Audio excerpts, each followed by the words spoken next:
आज की कैबिनेट में करीब 30 मद आए और उसमें काफ़ी संख्या शहरी विकास विभाग की भी थी कि काफ़ी नगर पालिकाओं का जो विस्तार किया गया है। तो मैं सुधांशु जी को अनुरोध करूंगा कि वो जितने वन विभाग के और शहरी विकास विभाग के जो मत हैं उनके बारे वो ब्रीफ कर देंगे।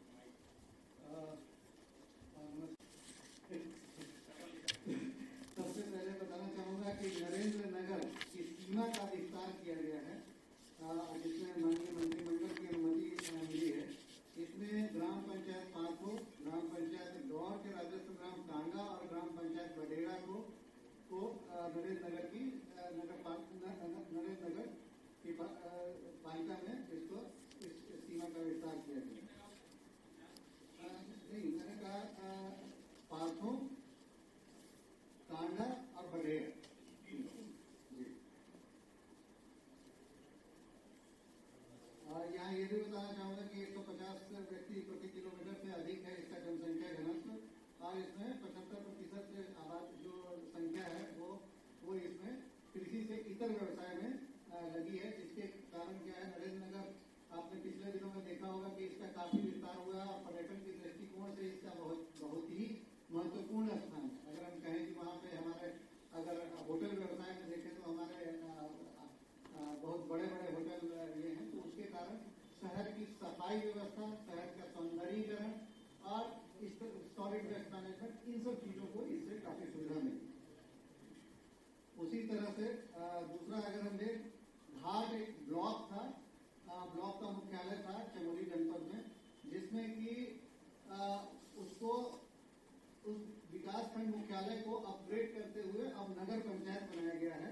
इसमें कुल 6 राजस्व ग्राम सम्मिलित किए गए हैं, जिसमें कुंतरी लागा पाली पूर्ण रूप से, धरगांव लागा उस्तोली पूर्ण रूप से, धौलाचक उस्तोली पूर्ण रूप से, नाम नगर उर्फ परके पूर्ण रूप से, कुमार टोली लगा कुंजू पूर्ण रूप से और सैंतोली को भी पूर्ण रूप से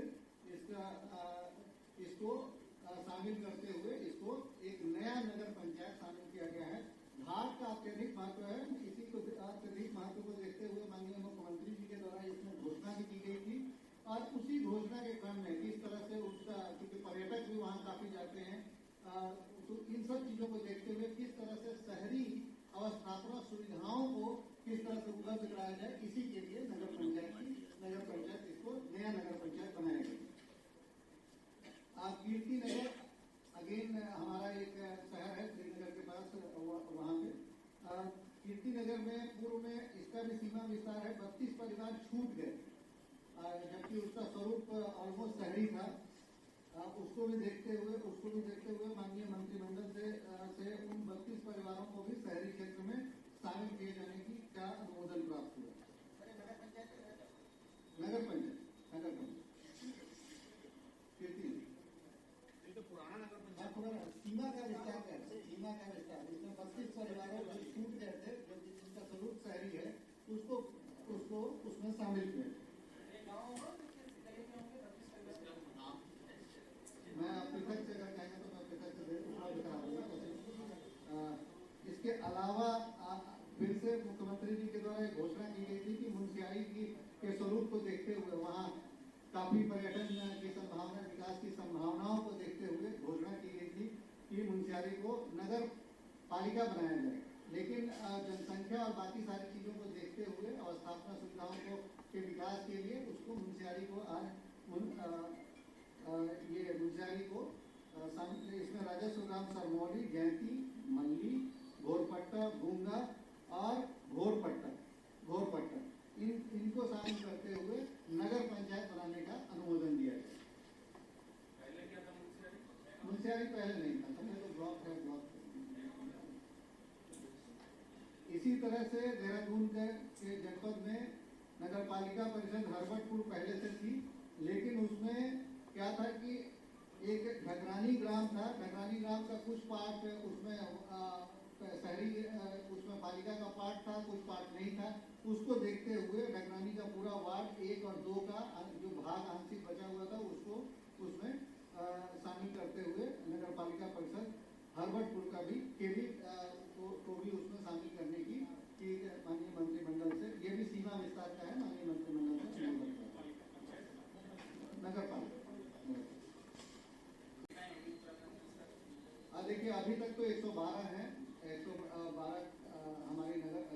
20 के हैं। अगर शहरी निकाय जो है वो 112 के करीब है। आज का अगर देखते हैं मुनस्यारी तो आज का देखते हुए एक नंदा नगर हो गया जो घाट का है, एक 113 हो गया, बाकी मुनस्यारी 14 हो गया, 14 हो गया।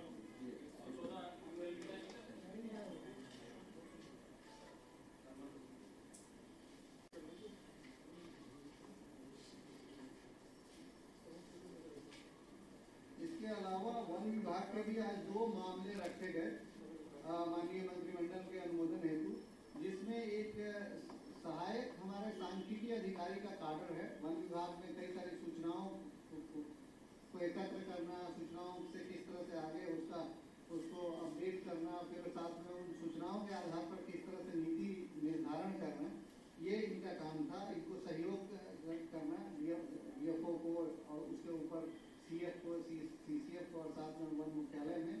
इनके काडर में टोटल जो काडर का स्ट्रेंथ था 71 था। प्रमोशनल एवेन्यूज को देखते हुए इसमें नीचे के 2 पद को समाप्त करते हुए, सहायक संख्या अधिकारी के पद को समाप्त करते हुए 2 उप निदेशक के पद को बढ़ाया गया है, ताकि उनमें प्रमोशनल एवेन्यूज जो है मानव संसाधन के दृष्टिगत से जो प्रमोशनल एवेन्यूज है उसको एक पूरा किया जा सके। इसके अलावा यहाँ मानव वन्य जीव जो एक अन्य मुद्दा था, मानव वन्य जीव संघर्ष राहत वितरण निधि नियमावली 2023 का, ये एक नई नियमावली का प्रख्यापन किया गया। पहले की निधि थी जिसमें कई सारे, जैसे एक होता है वन्य जीवों से मानव का, तो किस तरह से मानव पे अगर हमला होता है तो वो घायल हो जाते हैं, आंशिक रूप से होते हैं, पूर्ण रूप से अपंगता हो जाती है। उसी तरह से फसलों का नुकसान होता है, उसी तरह से पालतू पशुओं का नुकसान होता है और मकान का नुकसान होता है। तो इन सब कैटेगरी के लिए किस तरह से त्वरित रूप से किस तरह से इसमें धनराशि रिलीफ उपलब्ध कराना है। कंपेंसेशन नहीं कह रहा हूँ, रिलीफ कह रहा हूँ, कैसे अनुग्रह की धनराशि हम उसको उपलब्ध कराते हैं, उसके बारे में नियमावली प्रख्यापित की गई है। इसके बारे में मैं बताना चाहूँगा कि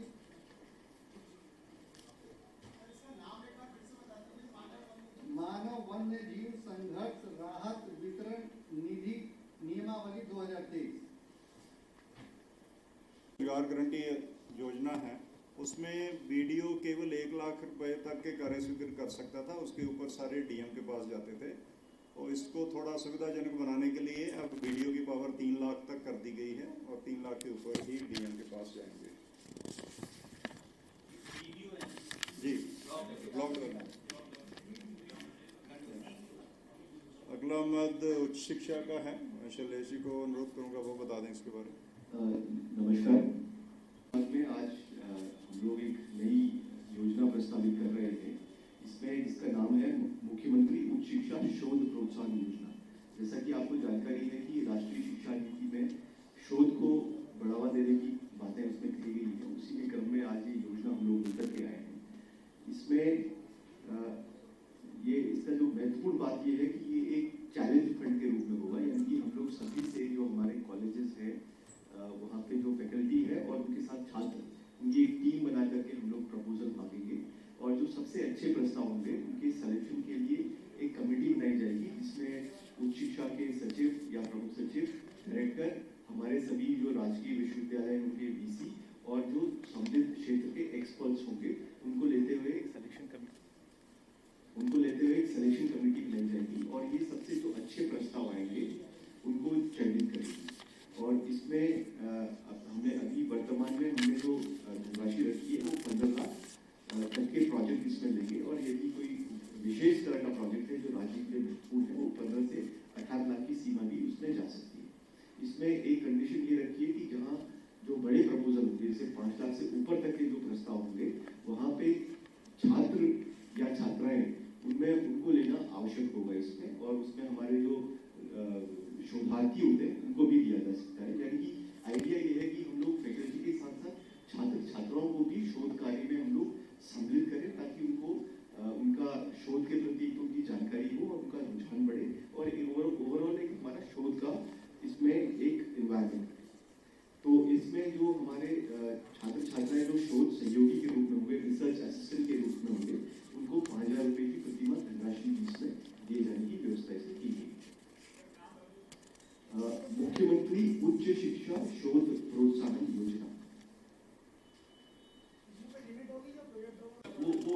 रखा हुआ है, सामान्यतः 1 साल और विशेष परिस्थितियों में 2 साल तक भी इसको बढ़ाया जा सकता है।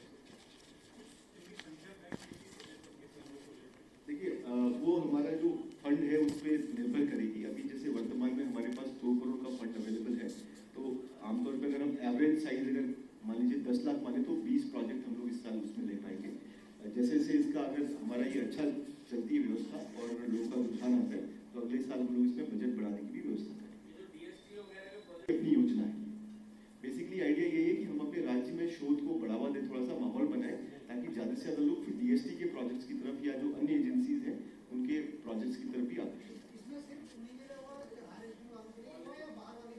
नहीं, ये सिर्फ हमारे सरकारी कॉलेज और यूनिवर्सिटीज के। इसमें ये भी है जो आपकी NIRF रैंकिंग है उसमें शोध के नंबर मिलते हैं, तो जिन इंस्टीट्यूट में ये रिसर्च करेंगे बच्चे और टीचर उनकी रैंकिंग भी NIRF में बढ़ेगी और उनको कई फिर UGC में कई उनको स्कीमें मिलती हैं जब उनकी रैंकिंग ऊपर हो जाती है।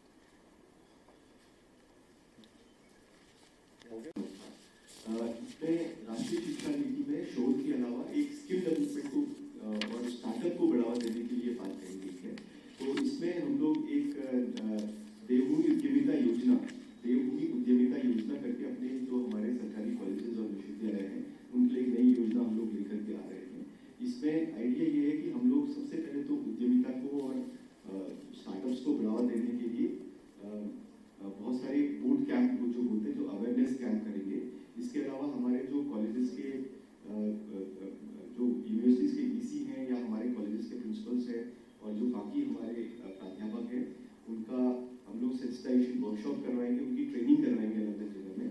और जो स्टार्टअप्स को बढ़ावा देने के लिए हम लोग जो हमारी फैकल्टी में से ही लगभग 90 लोगों, पूरे प्रदेश में से 90 लोगों को मेंटर्स के तौर पे, जो स्टार्टअप के मेंटर्स होंगे उसके तौर पर उनको ट्रेनिंग देते हुए उनको तैयार करेंगे और उनके माध्यम से फिर और जो हमारी हम लोग एक एक्सपर्ट एजेंसी भी इसमें देंगे, उसके एक हमारी उद्यमिता विकास संस्थान है हमारा, उसके माध्यम से उनको उनके साथ मिलकर के छात्र छात्राओं को अवेयरनेस क्रिएट करेंगे, अलग अलग जगहों में छात्र छात्राओं को ट्रेन करेंगे और लगभग 100 हम लोग प्रोजेक्ट डिजाइन करेंगे जो जिसका फिर हम लोग बैंक से लिंकेजेस या हमारी जो विभिन्न स्कीम्स चल रही उनके माध्यम से उनका लिंकेज करेंगे और उनको मार्केट से भी उनको कनेक्ट करेंगे। तो ये ओवरऑल एक आइडिया है हमारा जिसको हम लोग राष्ट्रीय शिक्षा नीति के तहत देवभूमि उद्यमिता योजना के नाम से चलाएंगे।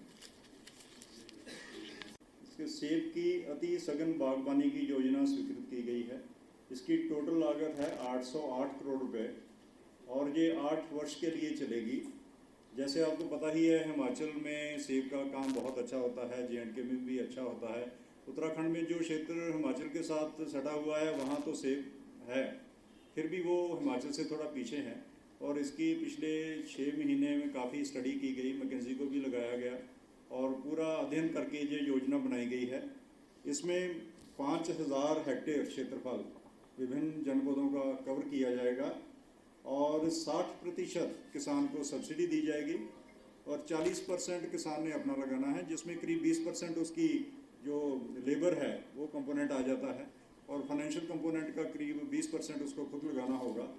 और हिमाचल में आज की तारीख में सब्सिडी नहीं है और J&K में 50% है और इससे हमें पूरा यकीन है कि ये एक बहुत ही प्रदेश के लिए एक अच्छी योजना सिद्ध होगी।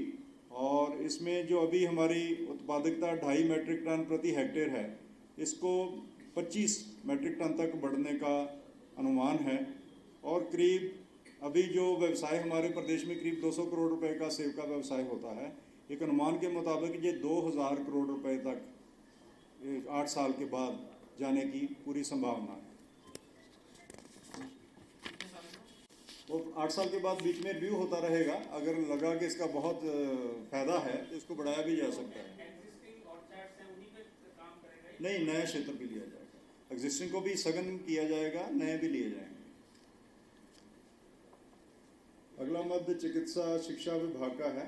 इसमें पहले चिकित्सा विभाग में जो नर्सों की भर्ती के लिए किया गया था कि वर्षवार ही उनकी भर्ती की जाएगी, लेकिन वो निर्णय केवल चिकित्सा विभाग के लिए किया गया था, चिकित्सा शिक्षा के लिए नहीं।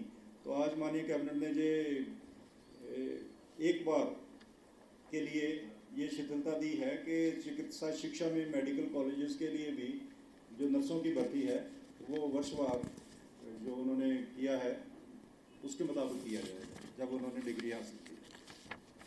इसमें पोस्ट कितनी है?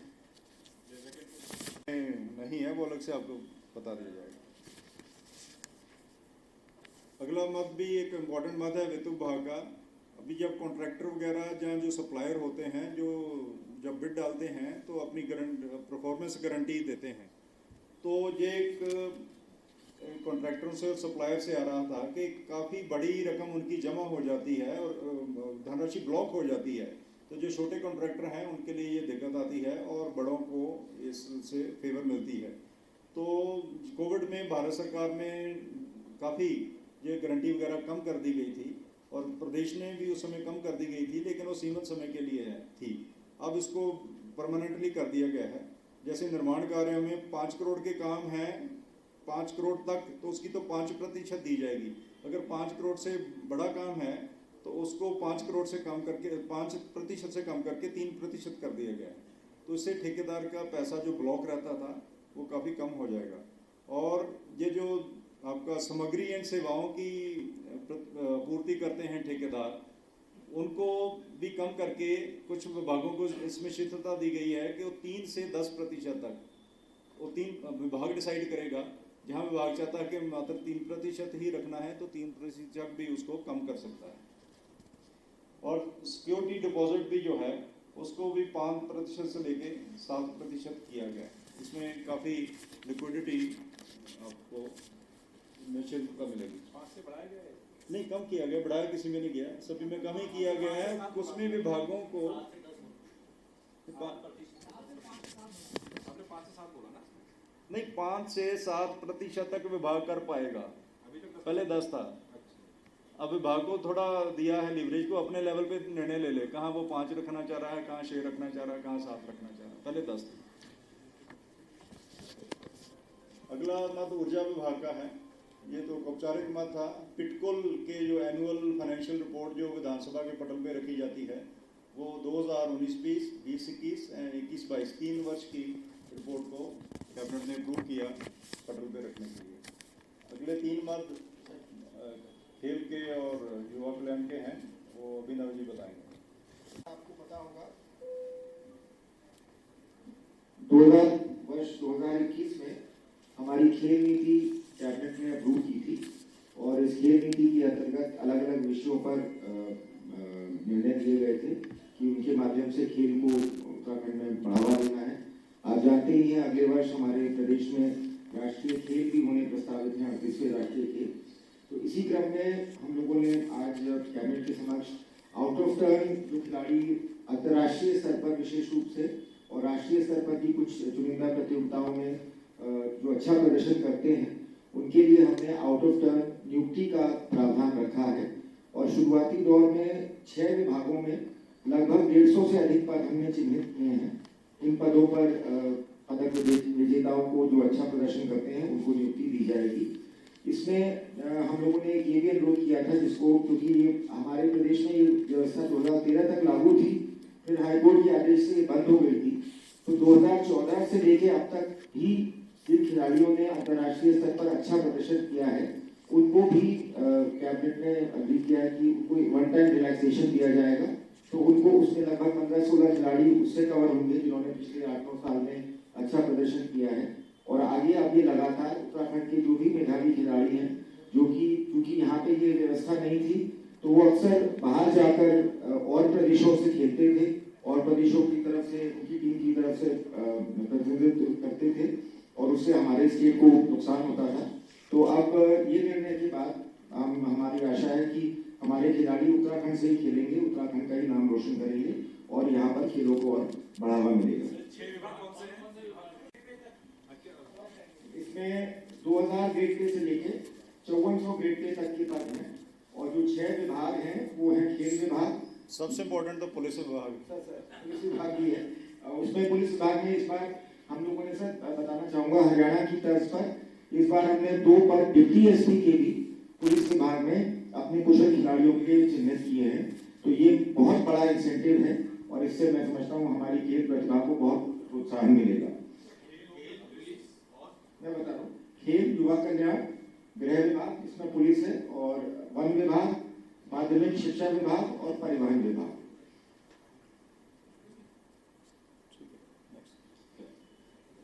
ये हमारे 5 ही वैसे तो 5 हुए 5।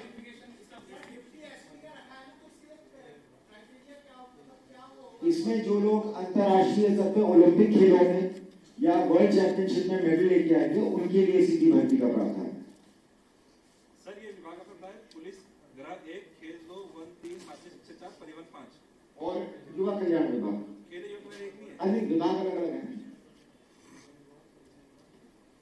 इसी के साथ साथ अभी तक हमारे प्रदेश में जो खेल विभाग की राजपत्रित नियमावली थी, हम लोग यूपी की नियमावली फॉलो कर रहे थे सन 86 की, तो उसको भी हम रिप्लेस करके अब 2023 की हमारी अपनी नई नियमावली आएगी, जिससे कि हमारे जो उत्तराखंड में जो खेल विभाग के राजपत्रित अधिकारी हैं, उनकी सर्विस कंडीशन उसी से अब तय की जाएगी।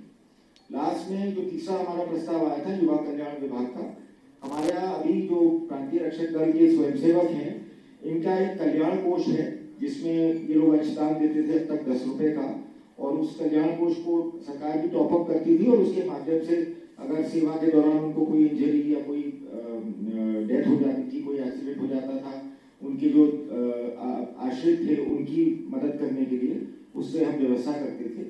तो इसको भी हम संशोधित करके नई नियमावली ला रहे हैं, और इसमें एक तो अंशदान में परिवर्तन किया गया है, और जो सहायता की राशि है और जो एक्स-ग्रेशिया पेमेंट है उसमें काफी बढ़ोतरी की गई है।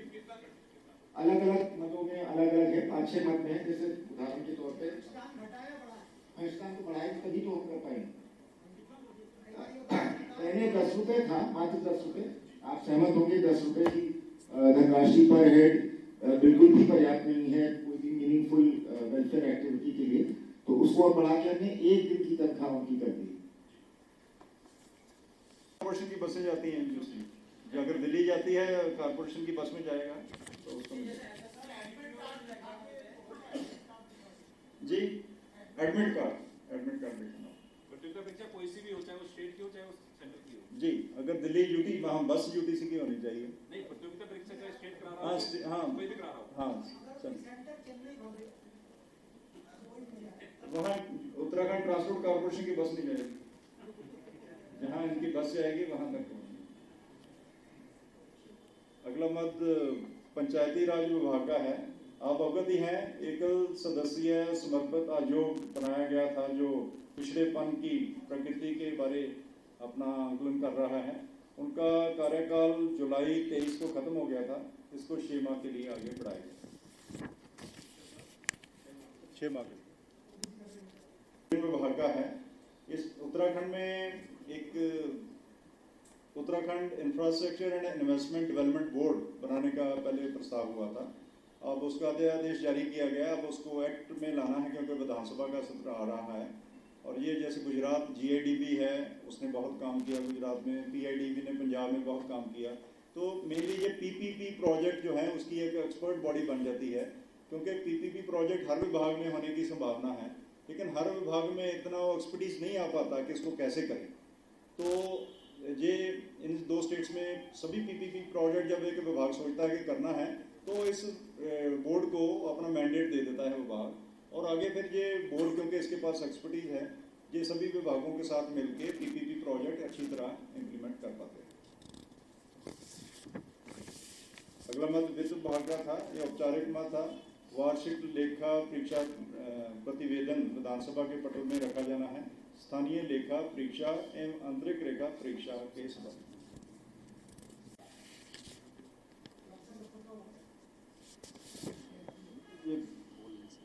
ये काफी सालों का था पेंडिंग पड़ा हुआ, 14-15 से लेके 21-22 तक इस बार रखा जाए। अगला मत भी वित्त विभाग का है। इसमें जो व्यय वित्त समिति होती है, उसमें उसका अधिकार क्षेत्र जो बढ़ा के किया गया था कि 10 करोड़ तक, पहले ये था कि 50% से ज़्यादा अगर होता है उसका कॉस्ट एस्केलेशन, पहले जो प्रोजेक्ट अप्रूव हुआ गया है तो उसका अगर 50% से ज़्यादा कॉस्ट एस्केलेशन होता है तो चीफ सेक्रेटरी की कमेटी में जाएगा, अगर उससे कम है तो आने की आवश्यकता नहीं थी। उसके साथ एक राइडर और लगाया है कि अगर जो वृद्धि है अगर 10 करोड़ से ज़्यादा है तो भी चाहे 50% ना भी हो, अगर टोटल एस्केलेशन 10 करोड़ हो रहा है वो भी CS की जो अध्यक्षता में समिति बनी है उससे पहले उसका अप्रूवल जरूरी है। अगला मत का था उनकी नियमावली में, जैसे नए नए सब्जेक्ट आ रहे हैं, नई नई यूनिवर्सिटियाँ बन रही हैं, तो हमारी जो सेवा नियमावली है उनमें वो सब्जेक्ट मेंशन नहीं है। इसलिए कई बार दिक्कत आती है कि ये बच्चा कोर्स तो कर आया, सर्टिफिकेट भी ले आया, लेकिन सेवा नियमावली में उस कोर्स का नाम ही नहीं है, तो उसको एलिजिबल कैसे करें। तो एक तो इसी तरह ये था कि जीव विज्ञान पहले लिखा हुआ था इनकी नियमावली में, और इसमें ऐड किया गया है एडवांस जंतु विज्ञान, क्योंकि कई यूनिवर्सिटियाँ इस नाम से डिग्री नहीं दे रहे हैं। और कैबिनेट ने ये भी, क्योंकि ये ऐसे नए नए कोर्स बहुत ज़्यादा आ रहे हैं तो हर बार कैबिनेट में ना जाना पड़े, ये भी कैबिनेट ने निर्णय लिया कि विभाग स्तर पे एक समिति बना दी जाएगी। जो क्वालिफिकेशन रिलेटेड ऐसे सारे इशू हैं वो कैबिनेट में नहीं आएंगे आगे से, वो जो विभाग स्तर पे जो समिति है वही निर्णय ले लेगी कि ये कोर्स को नियमावली में ऐड कर दिया जाए।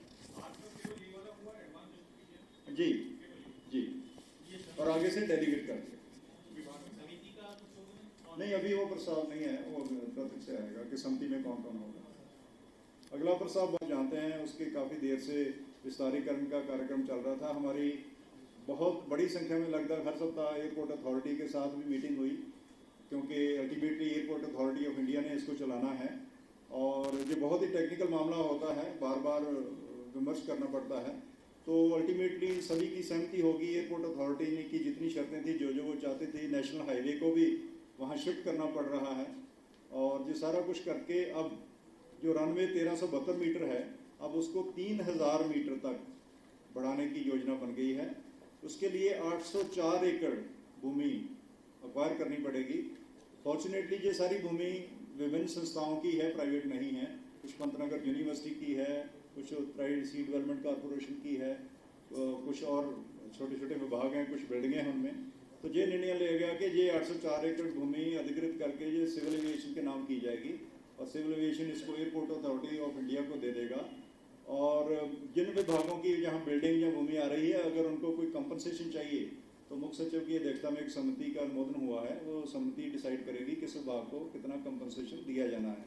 इस भूमि के अधिग्रहण के बाद ये पंतनगर एक इंटरनेशनल एयरपोर्ट के लिए जितना रनवे की लंबाई चाहिए उतना रनवे बना पाएगा, और हमें आशा है कि लगभग 3 साल में एयरपोर्ट पूरा भी हो जाएगा और इंटरनेशनल फ्लाइट्स भी यहाँ शुरू होने की संभावना है। अगला मद कृषि विभाग में 18,000 पॉली हाउसेस बनाने की योजना थी। इसमें कुछ फीडबैक आया था। पहले सबसे छोटा जो पॉली हाउस था 100 वर्ग मीटर ही था, लेकिन कुछ फीडबैक आया कि कुछ किसान छोटे हैं, वो 50 वर्ग मीटर का भी पॉली हाउस चाहते हैं। तो वो संशोधन, क्योंकि पहले कैबिनेट से अप्रूव था, इसलिए जो भी परिवर्तन करना पड़ता है वो कैबिनेट के अप्रूवल से ही होता है। तो पुनः आज इसको कैबिनेट से अप्रूव किया गया। उससे छोटा होने के कारण टोटल लागत उतनी ही रहेगी, और इसकी जो संख्या पॉली हाउसेस की 18,000 से बढ़कर 21,398 पॉली हाउसेस हो जाए। 21,398 छोटे भी बन सकेंगे कितने? 50 वर्ग। पहले 100 वर्ग मीटर कम से कम था, अब कम से कम उसको 50 वर्ग मीटर कर दिया गया। जी, इसकी डिमांड बहुत है, टारगेट है जी। पहले हर जिले में बहुत वेटिंग लिस्ट चलती थी, 3-3, 4-4, 5-5 साल लोग वेट करते थे, और क्योंकि इसमें संभावना रोजगार की इतनी ज़्यादा है तो हमने निर्णय लिया कि इसको स्टेट को सैचुरेट ही कर दें 2 साल में। तो जितनी हमने सभी जिलों से मांग मांगी और डिमांड मंगवाई, और डीएम से भी, कुछ डीएम्स ने बहुत अच्छा काम किया, और प्लस हॉर्टिकल्चर विभाग से किसानों से बात की, तो ये डिमांड आई कि इतना करना चाहिए। जितना उन्होंने मांगा वो सारा एक बार स्वीकृत हो गया। नाबार्ड से लोन भी स्वीकृत हो चुका है। अब इसमें विभाग एडवर्टीजमेंट दे के कुछ एजेंसियां जो पॉली हाउस लगाएंगी उनको एम्पैनल करेगा, और किसान की मर्जी होगी, जैसे 6-7 एजेंसियां जितनी भी एम्पैनल होंगी, किसान किसी एक को चुन के उससे बात करके उसको लगा सकता है। नहीं, अभी तो शुरू होगा ये। पिछला तो छोटा, बहुत छोटा, इसका मतलब 2-3% हर साल होता था। अब तो सैचुरेशन को लेके हमने कि जितनी मांगे सभी को एक ही बार कर दो, उस तरीके से हमने किया है।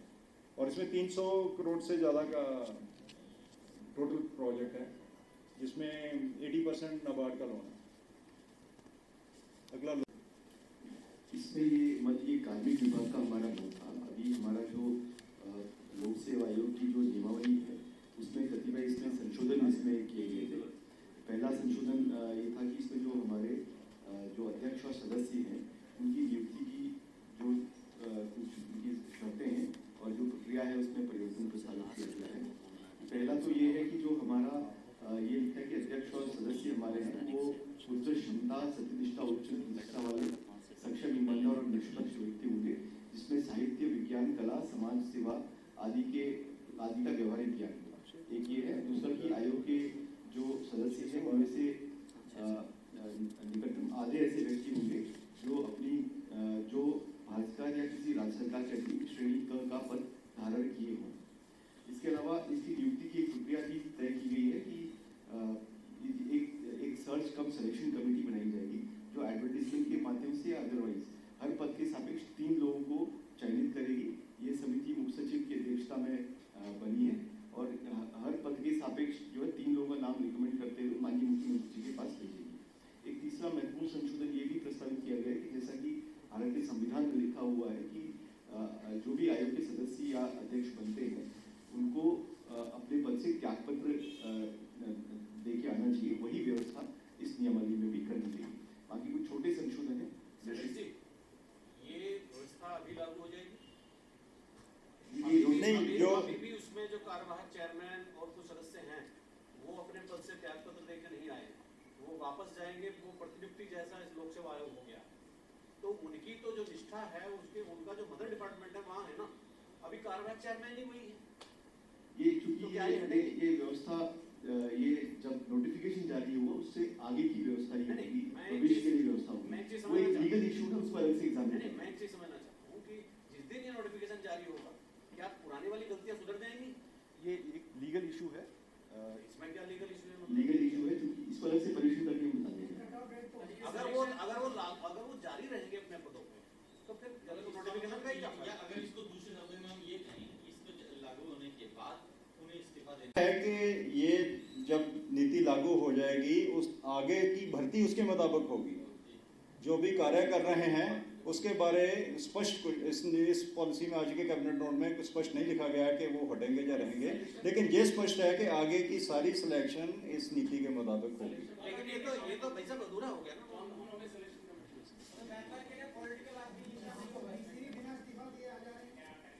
उसी के लिए, उसी के समाधान के लिए जो आज निर्णय किया गया। कॉन्स्टिट्यूशन में साफ साफ लिखा है कि वो पेड नहीं होना चाहिए, जो यहाँ आएगा वो कहीं पेड नहीं होना चाहिए।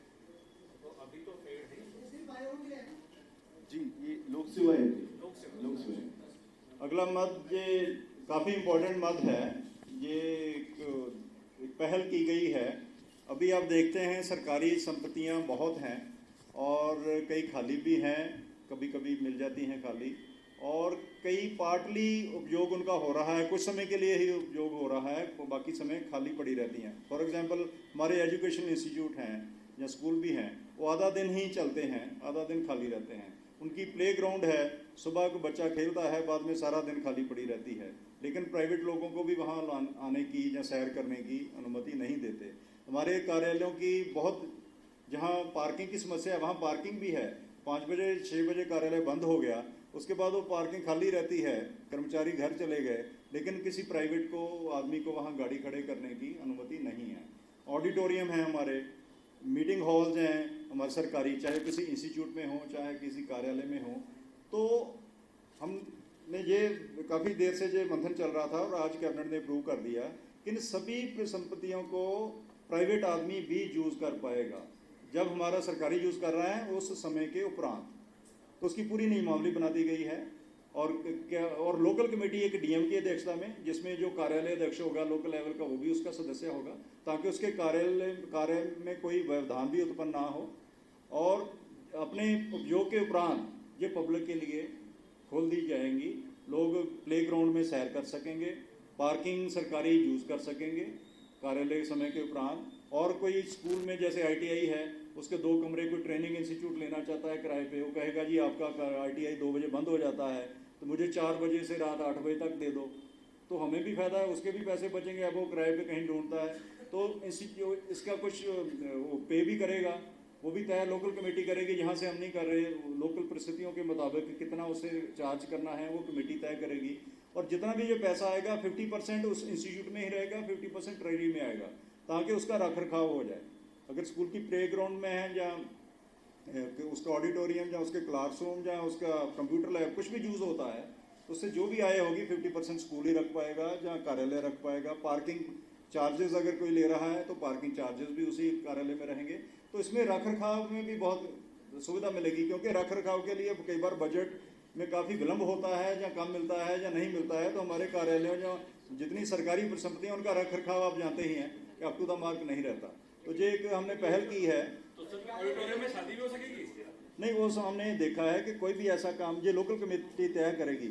अगर कहीं एक तो है कि कोई कंट्रोवर्शियल चीज़ को अलाउ नहीं किया जाए, ये तो बहुत स्पष्ट लिखा है। दूसरा, शादी के बारे हमने लोकल कमेटी पे छोड़ा है। अगर उनको लग रहा है कि शादी से कोई व्यवधान उत्पन्न नहीं हो रहा, रात को हो रही है और आया आ रही है, तो वो दे सकती है। अगर कमेटी को लग रहा है कि नहीं बहुत गंदगी हो जाती है, तो कमेटी मना कर सकती है। क्योंकि ज़्यादातर चीज़ें हमने लोकल प्रशासन पे रख दी हैं। यहाँ से जब एक बार ऊपर से निर्णय होता है तो ठीक नहीं होता, क्योंकि हर जगह परिस्थितियाँ अलग अलग हैं। तो लोकल परिस्थितियों के मुताबिक लोग निर्णय नहीं, ये जो विधानसभा सेक्रेटरी नहीं, ये जो शीर्ष संस्थाएं हैं इनको नहीं लॉ कर रहे। जहाँ सिक्योरिटी का इशू है, जहाँ शीर्ष संस्थाएं हैं, आपका राजभवन हुआ, आपका सचिवालय हुआ, आपका, उनको इससे बाहर रखा गया। लेकिन इसमें प्ले ग्राउंड के लिए कुछ क्लियर है कि प्ले ग्राउंड को तो खेल से संबंधित ही गतिविधि, इसलिए समिति को दे दिया अधिकार ना। एक बार मान लीजिए उन्होंने गलत निर्णय लिया तो अपने आप लोकल प्रेशर आएगा कि आप ये क्या कर रहे हो, तो अगली बार वो निर्णय बदल लेंगे। पार्किंग का मामला जो कौन देगा? वही समिति है। देखेगा या कोई ठेका देगा? ये लोकल समिति पे डीएम की अध्यक्षता में कमेटी बना दी है, वो सारे निर्णय लेगी। क्योंकि परिस्थितियां अलग अलग हैं, यहाँ से एक आदेश करना ठीक नहीं है। हो सकता है कहीं ठेका देना ठीक हो, कहीं उनका कर्मचारी कहे कि हम ही अच्छा कर लेंगे। तो लोकल लेवल पे निर्णय, यही आज के निर्णय। धन्यवाद। हाँ, सत्र का आज निर्णय हुआ है 6 सितंबर से 12 तक विधानसभा का सत्र होगा जी, देहरादून। सर एक सवाल